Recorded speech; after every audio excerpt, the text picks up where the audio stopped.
বুঝতে পারছেন?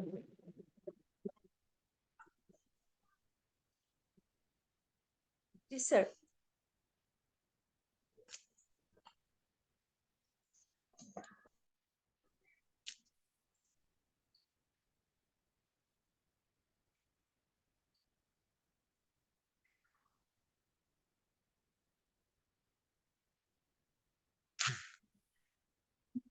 লাস্ট ক্লাসে ডিসকাশন ছিল আমরা যে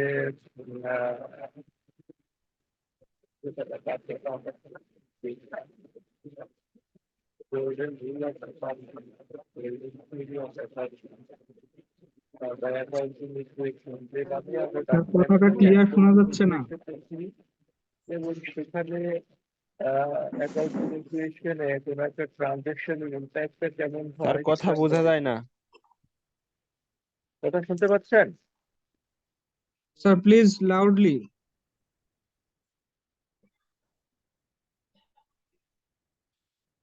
একটু দ্বারা বুঝি আমার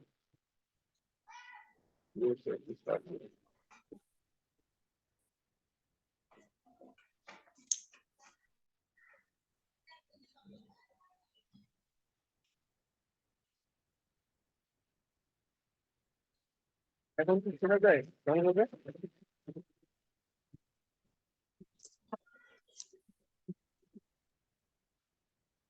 জি স্যার শোনা যাচ্ছে।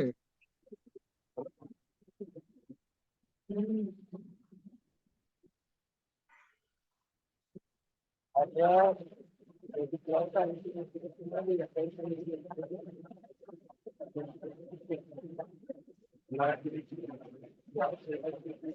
স্যার কথা ভেঙে ভেঙে আসছে স্যার, শোনা যাচ্ছে না পুরোপুরি কথা স্যার, ভেঙে ভেঙে আসতেছে। বুঝতে পারতেছি না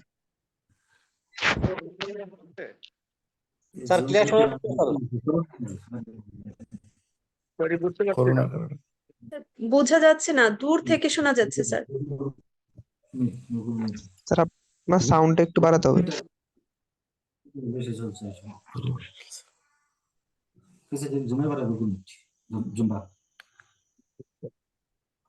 গুগল মিট সবচেয়ে ভালো।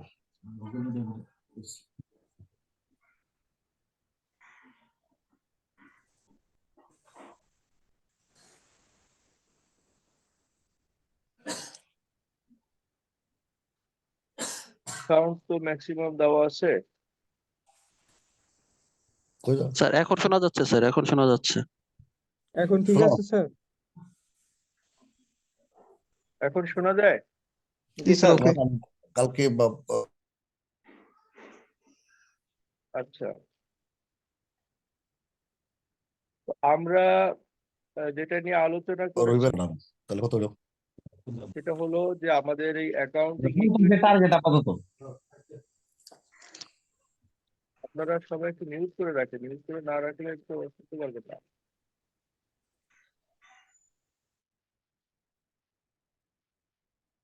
আমরা আলোচনা করেছিলাম যে আমাদের যে accounting equation asset equal to liability plus equity, অথবা এটাকে ইকুইটি ওনার ইকুইটি ক্যাপিটাল, অনেক নামে অনেকে ডেকে থাকে, অনেকে এস সমান এল প্লাস পি, অথবা এস সমান এল প্লাস পি, অথবা এস সমান এল প্লাস এ বি, অনেক নামে ডাকে। এই যে অ্যাকাউন্টিং ইকুয়েশন, এই অ্যাকাউন্টিং স্যার কথা বোঝা কথা যাচ্ছে বুঝতে না পারতেছি স্যার। না। এটা শুনতে পাচ্ছেন না? না স্যার কথা খুবই আস্তে আসতেছে, বোঝা যাচ্ছে না।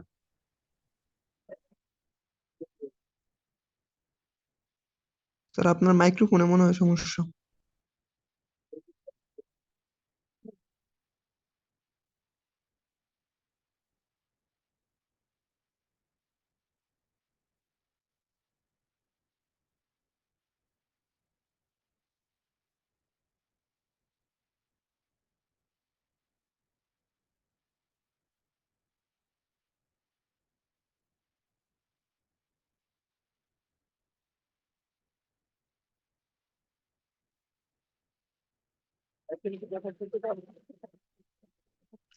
না স্যার। অনেক স্লো স্যার, স্যার আপনার সাউন্ডটা আর একটু বাড়াতে হবে। খুবই আস্তে হচ্ছে।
হ্যালো,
কিছু শোনা যাচ্ছে না।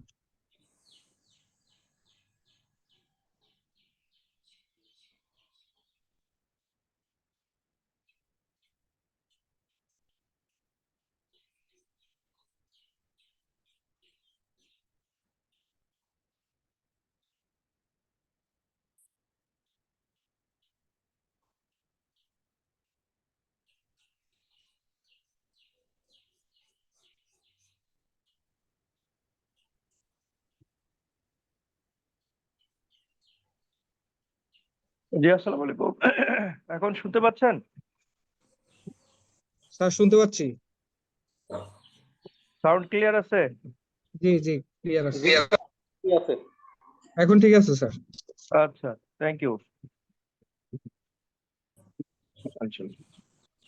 স্ক্রিন দেখতে পাচ্ছেন সবাই? জি, দেখা যাচ্ছে। জি স্যার। আচ্ছা, ওকে ফাইন। আমরা লাস্ট ক্লাসে আলোচনা করেছিলাম সেটা হলো যে এই গোল্ডেন রুল অফ অ্যাকাউন্টিং বা অ্যাকাউন্টিং থিওরি বা অ্যাকাউন্টিং ইকুয়েশন যে নামেই সবাই ডাকুক না কেন, এবং অনেক ক্ষেত্রে শর্ট ভার্সনে এখানে এ সমান সমান এল প্লাস ই বা এ সমান সমান এল প্লাস সি বা এ সমান সমান এল প্লাস ও ই বিভিন্নভাবে ইকুয়েশনটাকে উপস্থাপন করার চেষ্টা করা হয়। এই ইকুয়েশনে কোনো একটা ট্রানজাকশনের ইম্প্যাক্টটা কি সেটা আমরা দেখানোর চেষ্টা করেছিলাম গত ক্লাসে। যারা ক্লাসে ছিলেন ওনারা পার্টিসিপেট করেছিলেন এখানে। তো যারা ক্লাস করেননি তাদের জন্য আর কি সংক্ষেপে এটা বলা যে একটা লেনদেনে বা একটা ট্রানজাকশনে অলওয়েজ এই ইকুয়েশনটাকে ব্যালেন্স করবে। সেটা হতে পারে অ্যাসেট সাইডে শুধুমাত্র এটা ব্যালেন্স করেছে বা দুই সাইডেই ব্যালেন্স করেছে, অথবা লায়াবিলিটি সাইডে শুধু ব্যালেন্স করেছে, বাট কোন একটা ট্রানজাকশন সেটা উভয় সাইডকেই ব্যালেন্স করবে। এটাই হলো এই ইকুয়েশনের বা এই গোল্ডেন রুল অফ অ্যাকাউন্টিং এর মূল বক্তব্য। তো আমরা সেটা দেখেছিলাম যে কিভাবে হয় যে XYZ Limited started business with cash 10,000 from owner and bank loan 5,000। তো সেটা কিন্তু আমরা এখানে এন্ট্রি করেছিলাম যে তাহলে টোটাল বিজনেসে আসলো কত, ক্যাশ 10,000 আর ব্যাংক লোন হিসেবে আরো 5,000, মোট 15,000 টাকা বিজনেসে আসলো, অর্থাৎ অ্যাসেট বেড়ে গেল 15,000। At the same time liability bank loan আকারে 5,000 টাকার লায়াবিলিটি আর 10,000 টাকার ওনার সিকিউরিটি হিসেবে আসলো, অর্থাৎ 15,000 সমান সমান এই 15,000 ইকুয়াল হলো। ওই একই রকম পারচেস অন ক্রেডিট অর্থাৎ বাকিতে 2,000 টাকার মাল ক্রয় আমরা দেখিয়েছিলাম যে 2,000 টাকার মাল ক্রয় হওয়া মানে হচ্ছে 2,000 টাকার ইনভেন্টরি আকারে অ্যাসেট বাড়লো 2,000 টাকা, আর যেহেতু বাকিতে কিনেছি লায়াবিলিটি আকারে 2,000 টাকা বাড়লো। এইভাবে এই ইকুয়েশনটাকে যে কিভাবে ব্যালেন্স করে অ্যাকাউন্টিং ট্রানজাকশন, এই সেটা আমরা দেখিয়েছিলাম গত ক্লাসে। যারা আজকে নতুন গত ক্লাসে ছিলেন না তাদের জন্য এটা আমি সংক্ষেপে এটা দেখানোর চেষ্টা করলাম। এই সংক্ষিপ্ত আলোচনায় কোনো কোশ্চেন থাকলে প্লিজ বলতে পারেন।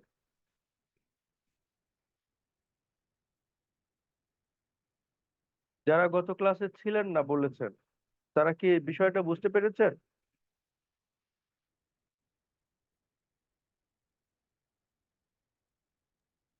সাউন্ড পাচ্ছি না পার্টিসিপেন্টদের কাছ থেকে।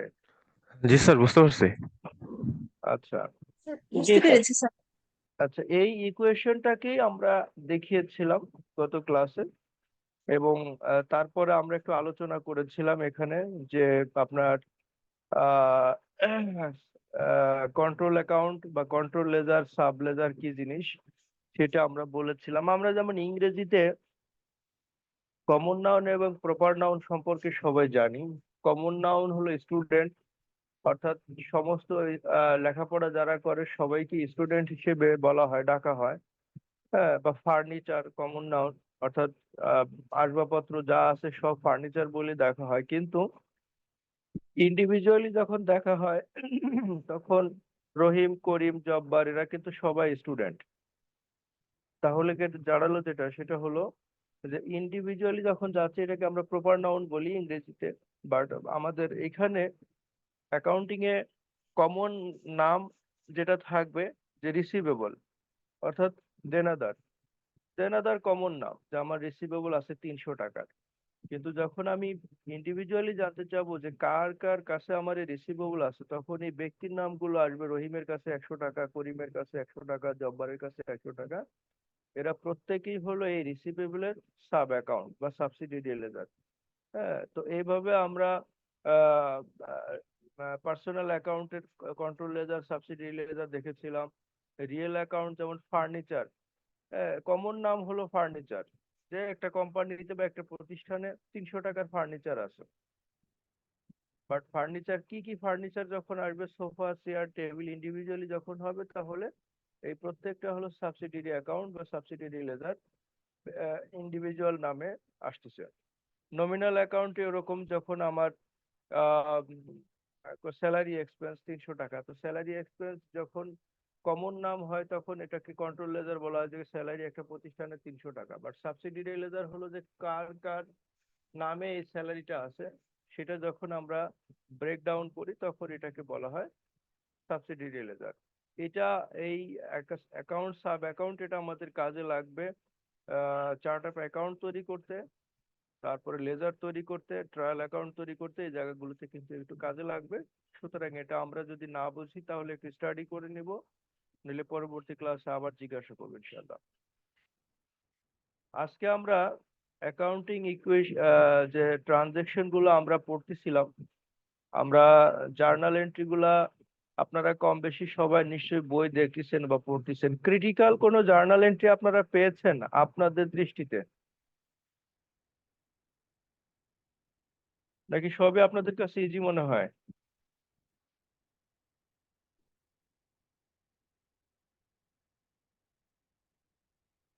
আপনাদের কাছ থেকে কোনো ফিডব্যাক পাচ্ছি না, তার মানে কি আপনারা পড়ালেখা করছেন না নাকি?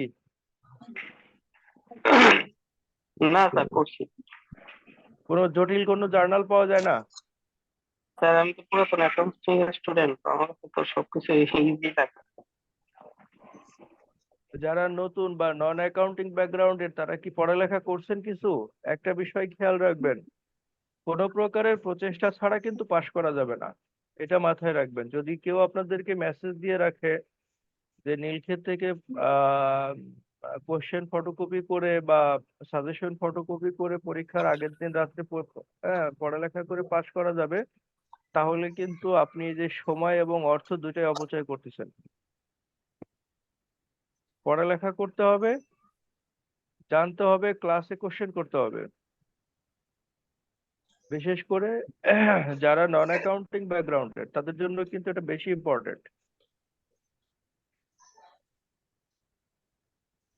আচ্ছা, তো আমি আপনাদেরকে বলেছিলাম যে আপনার কাইসোর যে প্রিন্সিপালস অফ অ্যাকাউন্টিং বা বেসিক অ্যাকাউন্টিং এর যে বই আছে ওইটা পড়লেই আনাফ এই কোর্সের জন্য।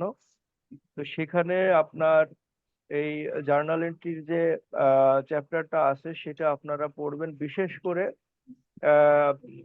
এক্সাম্পল যেটা দেওয়া আছে চ্যাপ্টার শেষে, এক্সাম্পলটা ভালো করে দেখবেন। এক্সাম্পলটা দেখে আবার থিওরিতে ব্যাক করবেন, থিওরি কি বলতেছে সেটা দেখবেন, এবং সেখান থেকে নিজের অভিজ্ঞতায় অনেকগুলো এক্সারসাইজ আছে, সেই এক্সারসাইজ থেকে সব থেকে কমপ্লেক্স এক্সারসাইজ যেটা আছে সেটা নিজে করার চেষ্টা করবেন, এবং পরবর্তী ক্লাসে সেটা নিয়ে আমরা আলোচনা করব। কারণ জার্নাল এন্ট্রি কিন্তু is mother of all future lesson. পরবর্তীতে আমরা যাই শিখবো সেটা কিন্তু জার্নাল এন্ট্রিটা হচ্ছে সেটার বেসিস। এটা যদি আমরা না জানি বা না বুঝি তাহলে কিন্তু আমাদের বাকি জানাগুলা কিন্তু জটিলতায় পড়ে যাবে। সুতরাং এটা আপনাদের প্রতি আমার অনুরোধ থাকলো, এটা আপনারা করবেন। এখন আসেন আমরা কিছু ক্রিটিক্যাল ইস্যু নিয়ে আমরা আলোচনা করি। এই অ্যাকাউন্টিং এন্ট্রি, একটা বিজনেসে নানান ধরনের ঘটনা ঘটে। ব্যবসায়ে আমরা বিজনেসে আমরা প্রথমে পড়েছিলাম যে এজেন্সি থিওরিটা পড়েছিলাম বিজনেসে। কারো মনে আছে what is agency theory? G sir. কি ছিল সেটা? স্যার এজেন্সি রিলেশনশিপে দুইটা পার্টি থাকে, একটা হচ্ছে প্রিন্সিপাল আর একটা এজেন্ট। হ্যাঁ হ্যাঁ, স্যার প্রিন্সিপাল হচ্ছে, একটা এক্সাম্পল যদি বলি, যেমন একজন এমডি এন্ড সিও আর একজন চেয়ারম্যান। তো এখানে চেয়ারম্যান হচ্ছে প্রিন্সিপাল আর এমডি এন্ড সিও হচ্ছে যে এজেন্ট। তো এখানে প্রিন্সিপালের কাজ হচ্ছে এজেন্টকে সহায়তা করা, যেন বিজনেসকে বুস্ট আপ করা হয় এবং বিজনেসের বিভিন্ন রকমের যে গেইন গুলো আছে, গেইন গুলো যেন আসে আর কি। মানে এখানে রিলেশনশিপটা এরকম হবে যেন দুই দুই এন্ডেই পারস্পরিক সহযোগিতার ভিত্তিতে বিজনেসের প্রগ্রেস হয় আর কি স্যার। এই হচ্ছে আলটিমেট উদ্দেশ্য হলো আপনার maximising wealth of the business, তাই ম্যাক্সিমাম। না? জি জি স্যার। Yes sir. তো দুইজনকেই সে ধরনের সহযোগিতা করতে হবে, বাট আনফরচুনেটলি সেটা হয় না। হ্যাঁ, অনেক ক্ষেত্রেই এই যে যেমন প্রথম এক্সাম্পল যেটা, office rent paid by the owner 10,000 টাকা, এবং এখানে 50% space used by the owner. মানে যেখানে অফিস নেওয়া হয়েছে, অফিসটা হয়তো মালিকের বাসায়, অফিসটা নেওয়া হয়েছে একটা রুমে অফিস, আর বাকিটাতে মালিক থাকে। অর্ধেক জায়গা অফিস, অর্ধেক জায়গা মালিক বসবাস করে। এখন বাসা ভাড়া মালিক দিয়েছে, 10,000 টাকা দিয়েছে, অর্ধেক জায়গায় তো মালিক থাকে। এখন এইটার অ্যাকাউন্টিং ট্রানজাকশনটা কি হবে? জার্নালটা কি করব আমরা?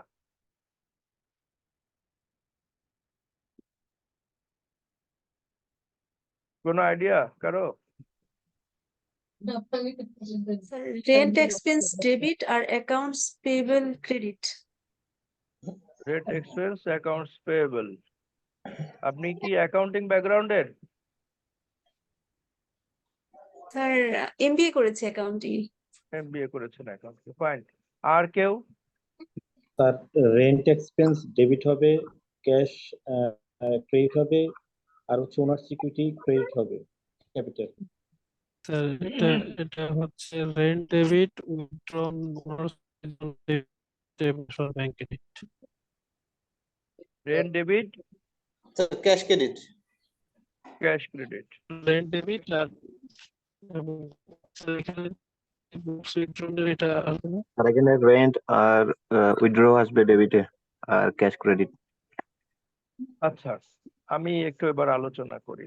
মেনলি হলো আপনার কোশ্চেন কমন এসেছে সব, আটকে যাবেন এই ধরনের দু একটা ইস্যুতে।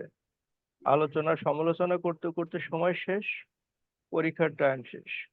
খুব সূক্ষ্মভাবে খেয়াল করেন, টাকাটা গিয়েছে কার কাছ থেকে? ওনার কাছ মালিকের থেকে। কাছ থেকে স্যার ক্যাপিটাল। মালিক 10,000 টাকা পেমেন্ট দিয়ে দিয়েছে, ঠিক আছে? মালিক 10,000 টাকা পেমেন্ট দিয়েছে। এবার আসেন এই 10,000 টাকার ব্যবহারটা কি? ব্যবহার হলো 50% সুবিধা পেয়েছে মালিক, আর 50% সুবিধা পেয়েছে কি বিজনেস, তাই তো? জি স্যার, অফিস। 50% সুবিধা পেয়েছে অফিস, 50% সুবিধা পেয়েছে মালিক। তাহলে খেয়াল করেন, আমাদের জায়গা থেকে ব্যবসা, আমরা সবসময় জার্নাল করি, কিসের জার্নাল? ব্যবসার জন্য। আমরা চিন্তা করব বিজনেসে কি আসলো আর বিজনেস কি গেল। বিজনেসে এসেছে অনলি 5,000 টাকার বেনিফিট, ক্লিয়ার? জি স্যার। বিজনেসে 5,000 টাকার বেনিফিট এসেছে, কারণ এই টোটাল 10,000 টাকা রেন্টের ভিতরে বিজনেসের রেন্ট হচ্ছে 50%, অর্থাৎ 5,000 টাকা। এবং এই 5,000 টাকা বিজনেস থেকে যায় নাই, গিয়েছে কোথা থেকে? মালিকের কাছ থেকে, ঠিক আছে? তাহলে রেন্ট এক্সপেন্স ডেবিট আর ইকুইটি ক্রেডিট কত? 5,000, 5,000। ক্লিয়ার? কারো কোনো কোশ্চেন আছে? না স্যার। যিনি প্রথম বলেছিলেন উনি ক্লিয়ার হয়েছেন, my dear sister? G sir. Sir এখানে যদি আগে ক্যাপিটাল আমার করে বিজনেস ইনভেস্টমেন্ট বাড়ায়, তারপর যদি আমি আবার রেন্ট পেড দিতাম, তাহলে কি দুইটা জার্নাল করলে কি ভুল হবে স্যার? এটা কি এভাবে করা যায়? হ্যাঁ বলেন। রেন্ট এক্সপেন্স ডেবিট 5,000 টাকা, উইথড্রয়িংস ডেবিট 5,000 টাকা, ক্যাপিটাল ক্রেডিট 10,000 টাকা। না, তখন তো বিজনেস প্রথমত তো না না, আমরা আলোচনা করি, আলোচনা করলে নলেজ আরো বাড়বে। হ্যাঁ জি স্যার। ড্রয়িংটা কেন বলছেন? টাকা কি অফিস থেকে গিয়েছে? স্যার ওই যে মালিক 50% ব্যবহার করছে। না, 50 টাকা যদি আমি অফিস থেকে দিতাম তাহলে না ড্রয়িং এর কোশ্চেনটা আসতো, টাকা তো মালিকের পকেট থেকে গেছে। আচ্ছা, মানে পেইড বাই দ্য ওনার লেখা আছে, কথাটা বুঝছেন? যদি আমরা এই যে এই পরেরটাতে আছে 1,000 টাকা যে আপনার মালিকের ছেলের স্কুলের বেতন দিয়েছেন, ওইখানে ড্রয়িং এর কোশ্চেনটা আসবে, কারণ এটা গেছে ব্যবসা থেকে। টাকাটা কোথা থেকে গিয়েছে? টাকাটা তো বিজনেস থেকে যায়নি, ক্লিয়ার? স্যার প্রথম এন্ট্রিটাতেই যদি আপনার মালিক এটা পেমেন্ট না করে, যদি আমার অফিস থেকেই আমি পুরোটা পেমেন্ট করে দিই, সেক্ষেত্রে কি হইতো? অফিস থেকে পেমেন্ট পরেটা দেখেন, এই যে 1,000 is use to payment of tuition fees for children of the owner. মালিকের বাসা ভাড়া দেওয়া আর মালিকের ছেলের স্কুলের বেতন দেওয়া তো একই কথা নাকি? এই যে সেই ক্ষেত্রে আমরা পরের জার্নালটা করব, কিন্তু প্রথম জার্নালটা সবাই বুঝছেন? জি স্যার। আমরা আমার কথাটা স্যার শুনেন নাই স্যার। হ্যাঁ, আমার কথাটা ছিল স্যার, আমি যেহেতু মালিক, আমার ভাড়ার টাকাটা দিয়ে দিছে 5,000 টাকা, তাহলে হ্যাঁ। আমি প্রথম যদি ক্যাপিটাল বাড়ায় ইকুইটি কমায় দিই, তারপর রেন্ট এক্সপেন্স ডেবিট দিয়া ক্যাশ ক্রেডিট করে দিই, তাহলে কি হবে কিনা জানতে চাইছিলাম স্যার। আচ্ছা, প্রথমত আপনার বক্তব্য হচ্ছে যে মালিকের কাছ থেকে টাকাটা ব্যবসা রিসিভ করে নাই, জি। মালিক সরাসরি পেমেন্ট দিয়েছে, সুতরাং হ্যাঁ, ক্যাপিটাল হ্যাঁ। আপনি বাড়াবেন কিভাবে? হবে না তো, তাই না? এটা তো আমার বিজনেস পারপাসই তো পেমেন্টটা করছে স্যার। বিজনেস যেহেতু পারপাজে আমার পেমেন্ট business করলেও করছে, সেই জন্য তো সে পেমেন্ট দিচ্ছে, না তো করতো না হ্যাঁ, তো। খুব সূক্ষ্মভাবে খেয়াল করেন। আপনি যদি কোনো অফিসে জব করেন তাহলে নিশ্চয়ই ওই অফিসে একটা ক্যাশ বুক আছে না? জি। ক্যাশ বুকে ক্যাশ রিসিভ ছাড়া ক্যাশ এন্ট্রি করার কোনো সুযোগ আছে? না, ক্যাশ রিসিভ ছাড়া ডিরেক্টলি কোনো সুযোগ নেই। আচ্ছা, তাহলে এই ক্ষেত্রে কি অফিস কি ক্যাশ রিসিভ করছে? না, অফিস ডিরেক্টলি কোনো ক্যাশ রিসিভ করে নাই। তাহলে তো ক্যাশ বুকে এন্ট্রি না হলে তো ইকুইটি বাড়বে না, বাড়বে? না। ক্লিয়ার আপনি? জি, রাইট। স্যার আমার একটা প্রশ্ন ছিল স্যার। হ্যাঁ, স্যার এখানে যে রেন্ট এক্সপেন্স ডেবিট, যেহেতু এটা এক্সপেন্স ডেবিট আর ইকুইটি, স্যার এটা মালিকানা সত্ত্ব বাড়লে কি ক্রেডিট হয় না স্যার? হ্যাঁ, হ্যাঁ। স্যার তো 5,000 টাকা তো মালিকের চলে গেছে স্যার। 5,000 টাকা মালিকের চলে গেছে, মালিক ব্যবসায় ইনভেস্ট করছে, এটা মানে মালিক ব্যবসাকে ধার দিছে। আর মালিক যাই ব্যবসাকে দিবে, এই যে 5,000 টাকা তো মালিক ব্যবসায়ের পক্ষ থেকে দিছে, তাই না?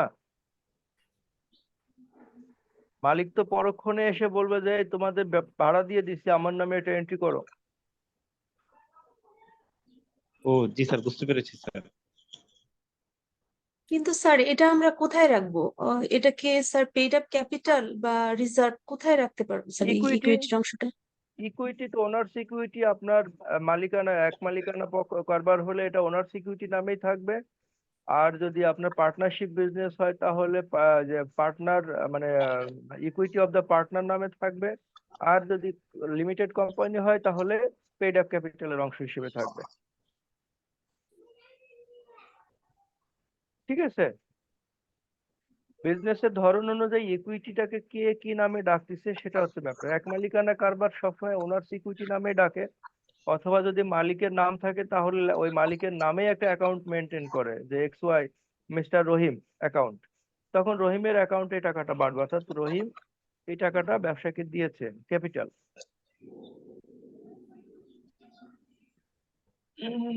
আর লিমিটেড হলে কি বলছেন স্যার? লিমিটেড হলে এটা পেইড আপ ক্যাপিটাল, এটা মনে হয় সরাসরি দেওয়ার সুযোগ নাই স্যার। না না না, এটা নির্ভর করবে হলো আপনার প্রতিষ্ঠানের ধরন। আমরা যখন চার্ট অফ অ্যাকাউন্ট নিয়ে কথা বলবো তখন আমরা এটা নিয়ে আলোচনা করব। চার্ট অফ অ্যাকাউন্ট প্রতিষ্ঠানের ধরন অনুযায়ী ভিন্ন ভিন্ন হয়ে থাকে। তখন আমরা সেই পার্টে দেখব যে একই অ্যাকাউন্ট ভিন্ন ভিন্ন প্রতিষ্ঠানের ধরন অনুযায়ী ভিন্ন ভিন্ন নামে এটাকে ডাকা হয়।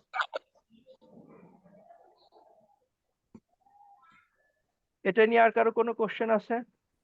জি না স্যার। সেকেন্ডটা তাহলে কি হবে? Withdraw debit cash credit. আমরা মালিকের ছেলের স্কুলের বেতন দিয়ে দিলাম, টিউশন ফিস দিয়ে দিয়েছি, তাহলে মালিক সরাসরি টাকা নেয় নাই, কিন্তু মালিকের পক্ষে যা খরচ করব, মালিক যেমন কোম্পানির পক্ষে যা ব্যয় করবে এটার ক্যাপিটাল বাড়বে, আর মালিকের পক্ষে ব্যবসা যা খরচ করবে তার ক্যাপিটাল কমবে, অর্থাৎ ড্রয়িংস বাড়বে আর আমার ক্যাশ কমবে। কিন্তু এখন বিষয়টা হলো দুইটা জিনিস খেয়াল করবেন এখানে, যারা একটু অ্যাকাউন্টিং এ আর একটু এক্সপার্ট তারা কিন্তু বলতে পারে যে এটাকে ইকুইটি ডেবিট কেন করলাম না। ইকুইটি ডেবিট করলেই তো হতে হয় না। উইথড্রয়াল বা ড্রয়িং অ্যাকাউন্ট অর্থাৎ উত্তোলন অ্যাকাউন্ট, এটা সিঙ্গেল এন্ট্রি কনসেপ্ট এটা আছে, অর্থাৎ এক মালিকানা কারবারে এই ইনভেস্টমেন্ট অর্থাৎ ইকুইটি অ্যাকাউন্টটা আর ড্রয়িং এর অ্যাকাউন্টটা পাশাপাশি মেনটেন করা হয় এই কারণেই যাতে মালিক বুঝতে পারে যে একটা নির্দিষ্ট সময়ের ভিতরে সে কত টাকা বিজনেসে খাটিয়েছে বা কত টাকা বিজনেসে ইনভেস্ট করেছে এবং সে কত টাকা বিজনেস থেকে উত্তোলন করেছে সেটা বোঝার জন্য এই ড্রয়িং অ্যাকাউন্টটা হচ্ছে ইকুইটির কন্ট্রা অ্যাকাউন্ট। কন্ট্রা অ্যাকাউন্ট শব্দটা নতুন আনলাম। কন্ট্রা অ্যাকাউন্টটা হলো কোনো একটা অ্যাকাউন্টকে অ্যাডজাস্ট করার জন্য যে অ্যাকাউন্টটা ব্যবহার করা হয় সেটাকে বলা হয় কন্ট্রা অ্যাকাউন্ট। এটা খেয়াল রাখবেন। এই ড্রয়িংস বা উইথড্রয়াল অ্যাকাউন্টটা হলো ইকুইটির কন্ট্রা অ্যাকাউন্ট, অর্থাৎ ড্রয়িংস এর ব্যালেন্স যত বাড়বে ইকুইটি তত কিন্তু কমতে থাকবে। ক্লিয়ার?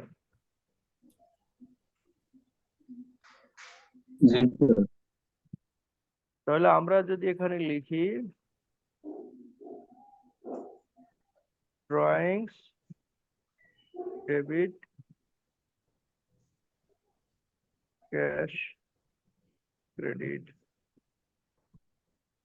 1000, এর ড্রয়িংসটা কি হবে? উত্তোলনটা ইকুইটি থেকে মাস শেষে বা বছর শেষে মাইনাস করে নেট ইকুইটিটা বের করা হয় কিন্তু, ঠিক আছে?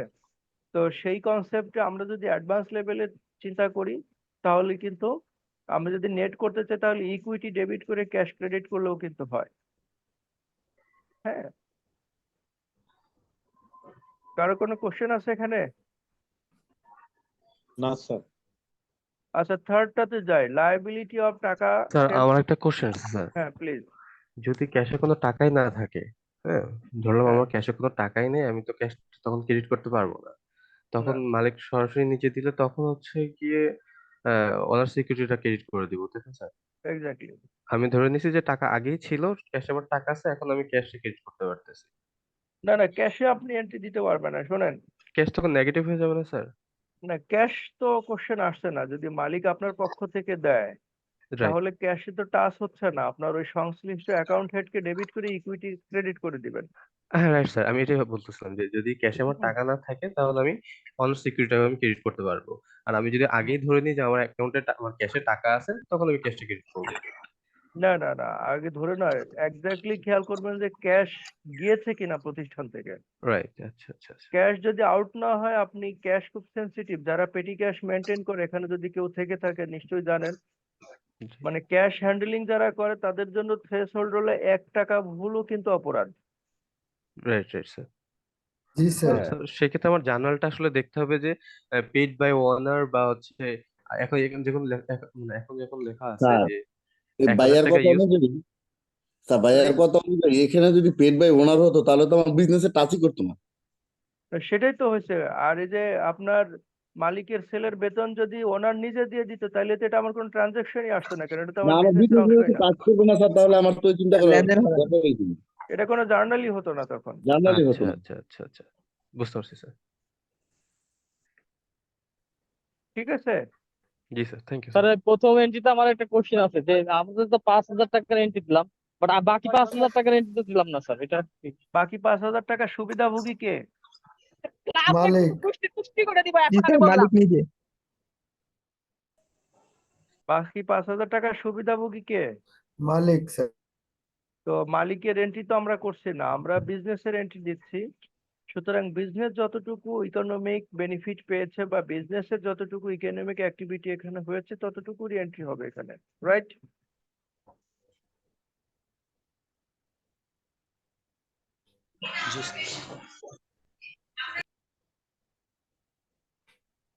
আচ্ছা, আপনারা একটু মিউট করে রাখবেন, অনেকেই আপনারা আনমিউট রাখেন, ব্যাক এন্ড থেকে কিন্তু সাউন্ড আসে। সুতরাং একটু যখন কথা বলবেন আনমিউট করে নেবেন। হ্যাঁ, তাছাড়া সবাই মিউট করে রাখেন যাতে আমরা নির্বিঘ্নে ক্লাসটা চালাতে পারি। আচ্ছা, 3 নাম্বার এন্ট্রিটা কি বলেছে? Liability of 10,000 is paid from bank loan, এটা কি হবে বলেন?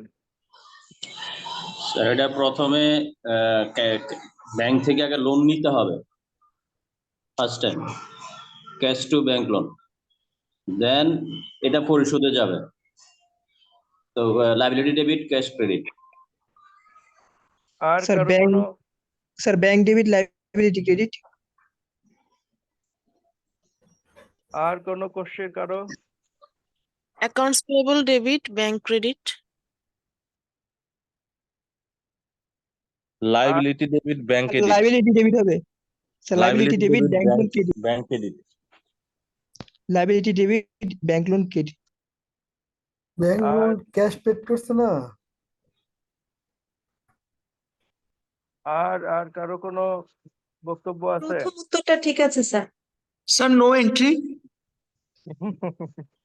না স্যার না না, লায়াবিলিটি ডেবিট আর ব্যাংক লোন ক্রেডিট। লায়াবিলিটি হ্যাঁ না ঠিক আছে, সবার মতামত পেলাম। প্রথম যিনি বলেছেন তারটা ঠিক আছে, কারণ এখানে আপনাকে আগে টাকাটা বিজনেসে ঢুকাতে হবে, তারপরে তো আপনি লায়াবিলিটি পেমেন্ট করবেন নাকি? জি স্যার। প্রথমে ব্যাংক লোন রিসিভ করবেন, তাহলে এখানে 1 নাম্বার এন্ট্রিটা হবে হলো আপনার cash debit bank loan credit. একটা স্যার রিসিভ এন্ট্রি হবে, একটা পেমেন্ট এন্ট্রি হবে। হুম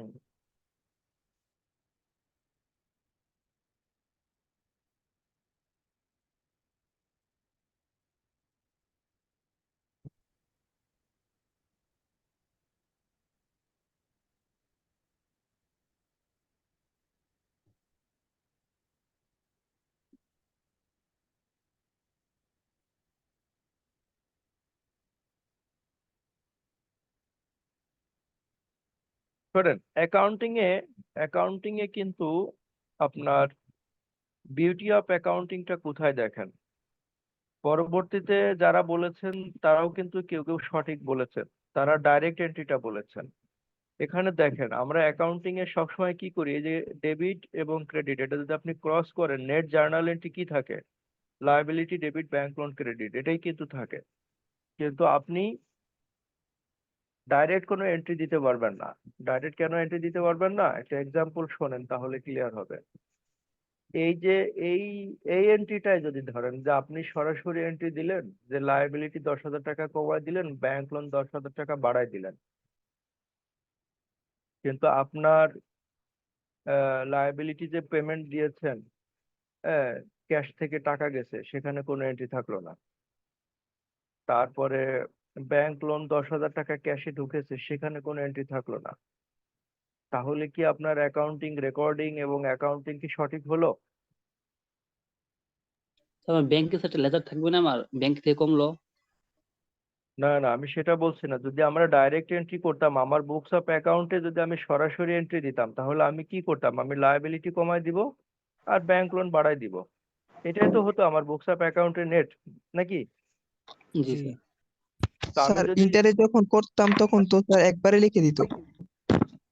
একবারে লিখে দেওয়াটা আপনার ইয়ের জন্য, কি বলে, রেকর্ড কিপিং এর জন্য সঠিক না। স্যার পরবর্তীতে কোনো ট্র্যাক করা যায় না এটা। ট্র্যাক করা যায় না, শুধু তাই না, আপনি তো অডিট মামলায় ফেসে যাবেন। কারণ আপনার অ্যাকাউন্টে 10,000 টাকা ঢুকছে, ব্যাংক লোন আকারে নিয়েছেন, আপনি ব্যাংক লোন রিসিভের কোনো রেকর্ড রাখেন নাই। At the same time bank loan পেমেন্টেরও কোনো রেকর্ড, আপনি লায়াবিলিটি কমাইছেন কিন্তু ক্যাশ থেকে যে টাকা গেছে সেটারও কোনো রেকর্ড রাখেন নাই। ঠিক আছে? এই জন্য ডিটেল অ্যাকাউন্টিংটা করতে হয়। ডিটেল অ্যাকাউন্টিংটা করা হচ্ছে, আমাদের অ্যাকাউন্টিং এর একটা প্রিন্সিপাল আছে, ফুল ডিসক্লোজার প্রিন্সিপাল, পড়েছিলাম, মনে আছে? হ্যাঁ, ফুল ডিসক্লোজার প্রিন্সিপাল হলো এটাই যে আপনি কোনো একটা লেনদেনের বা কোনো একটা অ্যাকাউন্টিং ট্রিটমেন্টের বিস্তারিতটা, অর্থাৎ যিনি অ্যাকাউন্টিং ইনফরমেশনটা পড়বেন উনি যেন বিস্তারিতটা বোঝেন, তার মতো করে বোধগম্য করে ফুললি ডিসক্লোজ করতে হবে। স্যার আমি একটা কথা জিজ্ঞেস করব। হ্যাঁ প্লিজ। স্যার এখানে যে ডিরেক্ট এন্ট্রির যে ব্যাপারটা, হ্যাঁ, আমি মনে করেন স্যার কোনো প্রতিষ্ঠানে ফিনান্সিয়াল, বিশেষ করে ফিনান্সিয়াল অর্গানাইজেশনে মনে করেন স্যার ডিরেক্ট এন্ট্রি দিয়ে দিল, হয়তো ভুলবশতই দিয়ে দিল বা ও টাইম কনজিউমের কথা ভেবে দিয়ে দিল আর বাড়াইলো না। স্যার আপনি যেটা বললেন অডিট মামলায় ফেসে যাবেন, সেক্ষেত্রে স্যার অ্যাকচুয়ালি মেজর কনসিকুয়েন্সটা কি?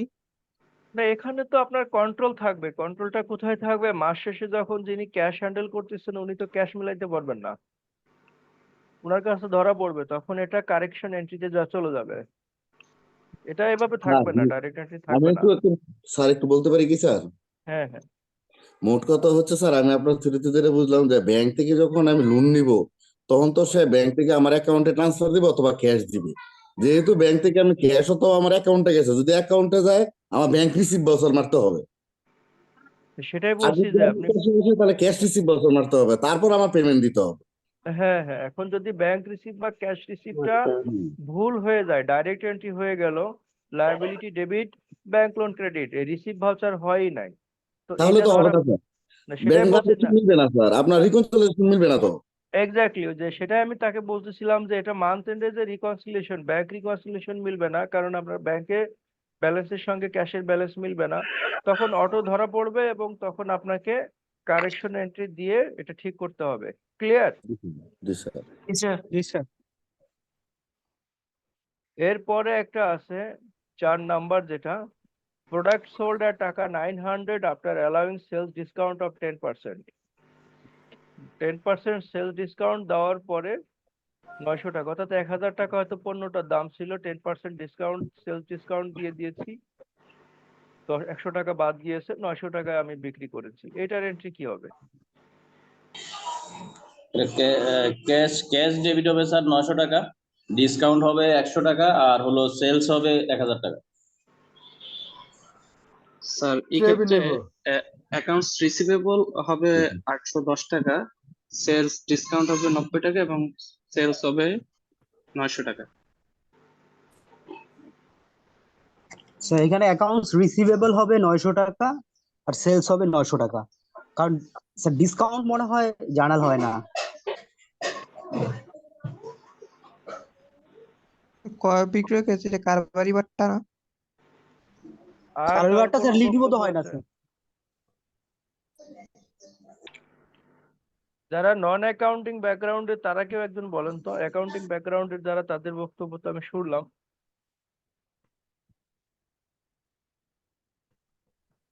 স্যার 900 টাকা করে প্রথমে গ্রোস আপ করে 1000 টাকা নিয়ে আসতে হবে। আমার সেলস হচ্ছে 1000 টাকা, তারপরে 100 টাকা ডিসকাউন্ট দিতে হবে আর রিসিভেবল দেখাতে হবে 900 টাকা।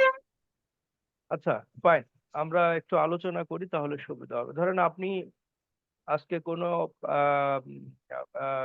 ক্লাস শেষ করে বা দুপুরে নামাজের পরে কোনো একটা মার্কেটে গেলেন, বাটার শোরুম বা অ্যাপেক্সের শোরুমে, যে দেখলেন যে আপনার 50% ডিসকাউন্টে শু বিক্রি হচ্ছে।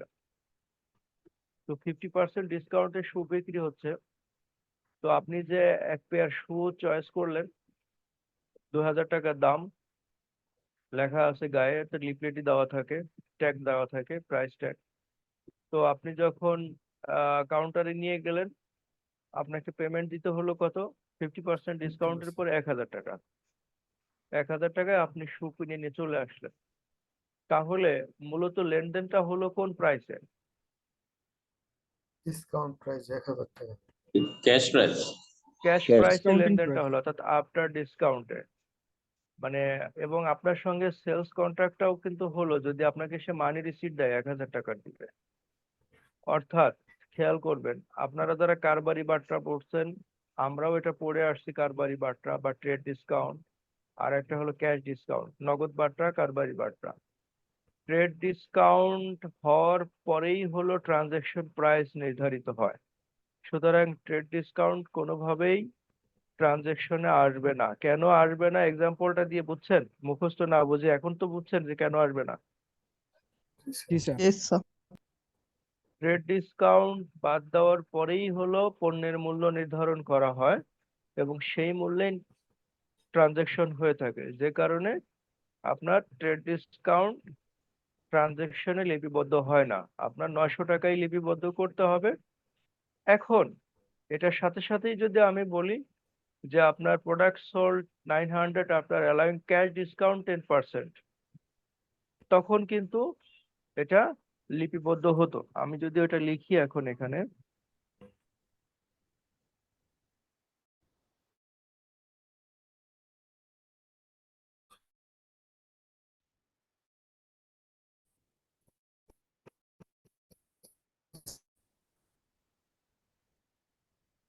এটা এটা তাহলে কোনটা?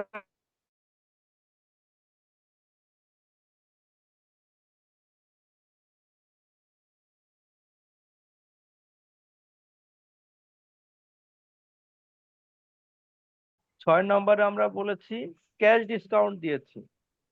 এখন আবার ওই শোরুমে যান ফিরে, আপনি 50% ট্রেড ডিসকাউন্ট পাওয়ার পরে দাম হলো 1000 টাকা। এরপরে বলতেছেন যে ভাই আমি ওই কাউন্টারে যখন গেছেন, কাউন্টারওয়ালা বলতেছে যে ভাই আপনি যদি নগদে পরিশোধ করেন তাহলে আরো 10% ডিসকাউন্ট আছে, আর যদি কার্ডে, ক্রেডিট কার্ডে পেমেন্ট দেন তাহলে পুরো 1000 টাকায় দিতে হবে।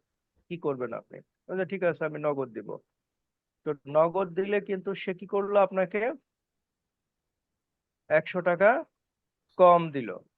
100 টাকা কম আপনি দিতে আপনার সক্ষম হলেন। এই যে ক্যাশ ডিসকাউন্টটা আপনি পেলেন, এইটা কিন্তু আপনার ক্যাশ বেনিফিট, বা আপনি যদি ক্যাশ ডিসকাউন্ট দিয়ে থাকেন এটা কিন্তু তখন আপনার খরচ। ঠিক আছে?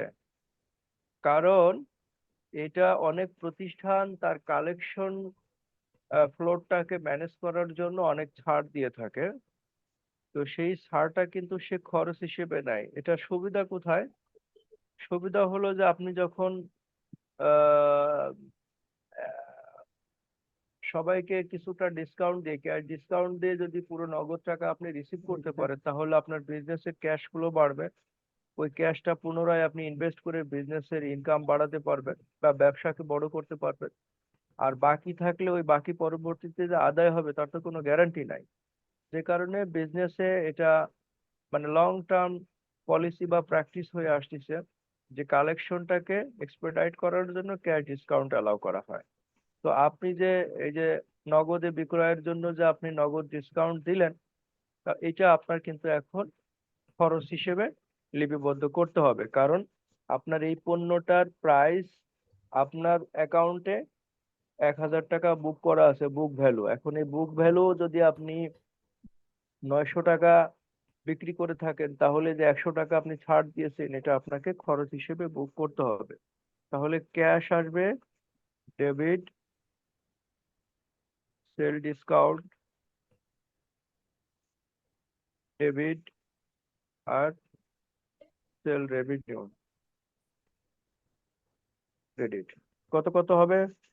ক্যাশ কত? 900, 900 সেল ডিসকাউন্ট ডিসকাউন্ট 1000, আর sales sale revenue discount. Revenue কিন্তু আপনাকে 1000 টাকাই লিপিবদ্ধ করতে হবে। হ্যাঁ, সেলস রেভিনিউ 1000 টাকায় লিপিবদ্ধ করতে হবে। সেখান থেকে সেলস ডিসকাউন্টটা পরে মাইনাস। সেলস ডিসকাউন্ট কোন ধরনের ব্যয় বলেন তো? এক্সপেন্স কস্ট অফ বিক্রয় গুড ব্যয় সোল্ড। না, কস্ট অফ গুড সোল্ড না, এটা সেলিং এক্সপেন্স। Promotional cost. হ্যাঁ, প্রমোশনাল কস্টের সেলিং এক্সপেন্সের পার্টে যাবে এটা। তো বিক্রয় ব্যয় অর্থাৎ আলটিমেটলি রেভিনিউ থেকে এটা মাইনাস যাবে। ঠিক আছে? ক্লিয়ার? জি স্যার। স্যার ব্যয় আর খরচের মধ্যে পার্থক্যটা কি? স্যার কস্ট, এক্সপেন্স আর লস পড়াইছিলাম মনে হয় প্রথম ক্লাসে। কেউ বলতে পারবেন? স্যার এক্সপেন্সটা তো স্যার আমরা যেটা ইনকাম স্টেটমেন্টে চার্জ করি, আর কস্টটা হচ্ছে যেটা অ্যাসেটে বুক করা হয় যখন, সেটাকে আমরা কস্ট বলি। এট এ টাইম যদি কিছু করা হয়। যিনি কোশ্চেনটা করলেন যে এক্সপেন্স এবং কি ব্যয় এর ভিতরে পার্থক্য কি, উনি কি আমার এই ক্লাসটা করেছিলেন?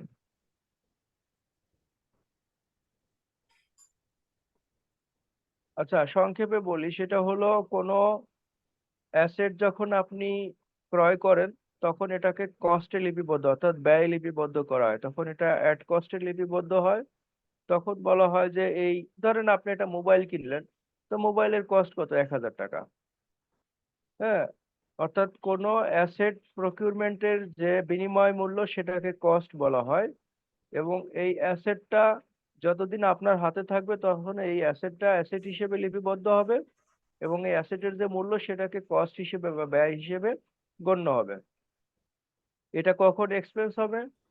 এই অ্যাসেটটা যখন আপনি আয়ের জন্য ব্যয় করবেন, অর্থাৎ এই মোবাইলটা যখন আপনি 1000 টাকায় কিনে যদি আপনি বিক্রয়ের উদ্দেশ্যে কিনে থাকেন, এই মোবাইলটা যখন আপনি বিক্রি করে ফেলবেন 1200 টাকায়, তাহলে 1200 টাকা আয় করতে যে 1000 টাকা আপনার ব্যয় হলো। Cost become expense when the cost is used for earning revenue। এই যে যে আপনি রেভিনিউ জেনারেশনে এই কস্টটা ব্যয় হলো, অর্থাৎ ব্যয়ের যে অংশটা রেভিনিউ আর্নিং এ যাবে সেটা এক্সপেন্স হয়ে যাবে। ক্লিয়ার? যেমন স্যার পরিবহন খরচ। পরিবহন খরচ যদি আপনি পরিবহন মাল ডেলিভারি যদি আপনার শর্ত হয়ে থাকে যে ওই কাস্টমারের ওয়্যার হাউসে আপনাকে মাল পৌঁছা দিতে হবে, তাহলে পরিবহন খরচটা আপনার জন্য এক্সপেন্স, কারণ এটা রেভিনিউ আর্নিং এর জন্য ব্যয় করতে হচ্ছে আপনাকে। ক্লিয়ার? স্যার স্যার আমি একটা কথা জিজ্ঞেস করবো স্যার। হ্যাঁ প্লিজ। তার মানে স্যার আমার উপকরণ যেটাই হোক সেটা মানে রেভিনিউতে কনভার্ট করার ক্ষেত্রে উপকরণ উপকরণের ক্রয় মূল্যটাই মানে তখন আমার এক্সপেন্স হিসেবে ট্রিট হবে স্যার? উপকরণের ক্রয় মূল্যটা কস্ট হিসেবে লিপিবদ্ধ হবে, ইয়ার এন্ডে এটাকে আপনার ওয়ার্কিং প্রসেস বা ইনভেন্টরি বা র ম্যাটেরিয়াল হিসেবে অ্যাসেটে থাকবে। যখনই এটা প্রোডাকশন প্রসেসে যাবে তখন দেখবেন যে কস্ট অফ গুডস সোল্ড এর পার্ট হয়ে গেল এটা, ঠিক আছে? এবং যখন এটা বিক্রয় হবে তখন দেখবেন যে এটা আপনার পুরোটাই এক্সপেন্স হিসেবে ট্রিট করা হলো, যে অর্থাৎ আপনি 10 টাকা আয় করলেন, তার বিপরীতে উপকরণ ব্যয় কত। যতক্ষণ না উপকরণ ইউজে যাচ্ছে ততক্ষণ পর্যন্ত এটা অ্যাসেট হিসেবে থাকতেছে এবং এটার মূল্যটাকে কস্ট মূল্যে নির্ধারণ করা হচ্ছে আর কি।